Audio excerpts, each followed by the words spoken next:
From a field of 6 candidates, the race for Miami-Dade mayor was narrowed this week to 2 finalists, Esteban Steve Bovo and Daniella Levine Cava. Each wound up with 29% of the vote. And not only were they separated by less than 0.5%, they present 2 starkly different visions for Miami-Dade's future. We look forward to having Steve Bovo with us right here today. Daniella Levine Cava joins us as the campaign ramps up for November. Good morning. Good morning. It's a pleasure to be with you. Thank you so much. Good morning, Commissioner. Let's begin with the partisan issue. You are a progressive Democrat. Steve Bovo is a conservative Republican, and while this is a nonpartisan office, both of you seem to be running as you as a Democrat, he as a Republican. What's going on here? Well, I want to be very clear. I am focused on the work ahead. I'm very proud to have support across both sides of the aisle and independents as well, and I'm going to stay focused on the issues that are affecting us here in Miami-Dade County and regardless of party affiliation. So in the next 2.5 months, I'll be bringing my vision and my plan to the people, and I'll hope for their strong support once again. Let's talk a little bit about the horse race here. Alex Pinellas, former Miami-Dade mayor, he came in third. That surprised a lot of people just based on the amount of money that he spent and his name recognition. He is a Democrat. Right now, the field, as it played out, 42% of voters did not vote for either you or Steve Bovo. So there's a big pot of voters out there.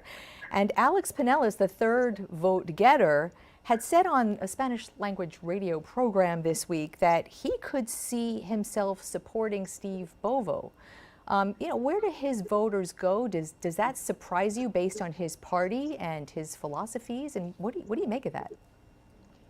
Well, I've spoken to him at length and about his concerns, and I share his concerns about the future of the county and some ideas, and I'm hoping that I'll have his support going forward. Can you detail some of that? What was that conversation like? What kind of issues did you talk Right. about? Well, of course, we know that he has a particular focus on mental health issues because of his family's sad experience, and I share that concern. So he has some very specific ideas that I'm going to explore and see if we can't move forward. And also on the transit system. Clearly we were both in favor of the train going south. We know that the public was hoping for, had voted for more trains. And I'm going to see what I can do as well to push harder for the train coming south, which we know we need, as well as north and on the other corridors.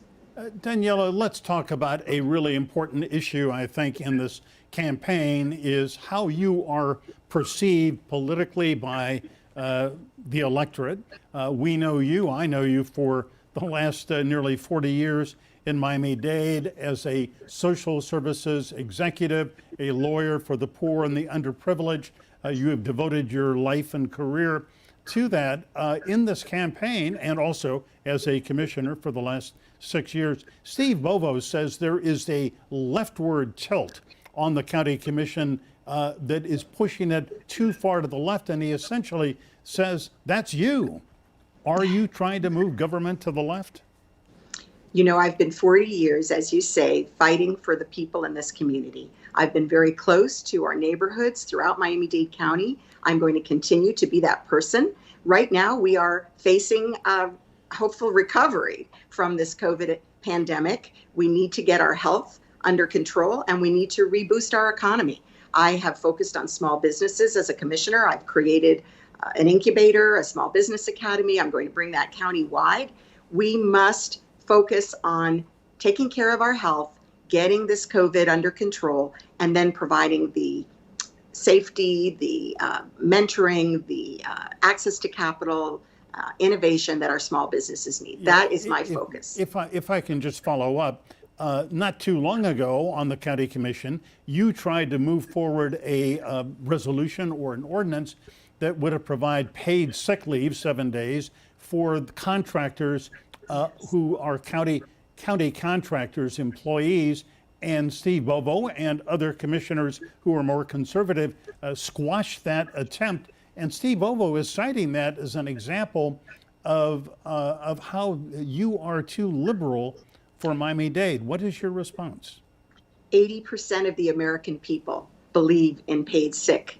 Federal government mandates it for contracts. Our county contractors are the security officers, they're the maintenance staff, they're the private bus operators. They are forced to go to work sick because they do not have paid sick time. And this is terrible. And the best of times in a pandemic is illogical and poses a huge public health risk. I think the public is with me on this. I don't see anything other than this is a mainstream position. Daniella, to your point, the COVID issue and the spending and the public health aspect has really taken over public life and the mayoral race as well. And I want to sort of continue Michael's line of questioning, because although this is a nonpartisan race, this is going to be a very partisan race as it's playing out, as we're talking about. And Steve Bovo even has on his lawn signs the conservative vote. And he is a fiscal conservative and a fiscal watchdog, both in what he talks about and what he has done. You are often, the two of you, on opposite sides of spending and development votes. He has gone on the record to say he will not be advocating raising property taxes despite costs of COVID and what's to come in the budget crunch. Would you make that same pledge, or what is your perspective on that?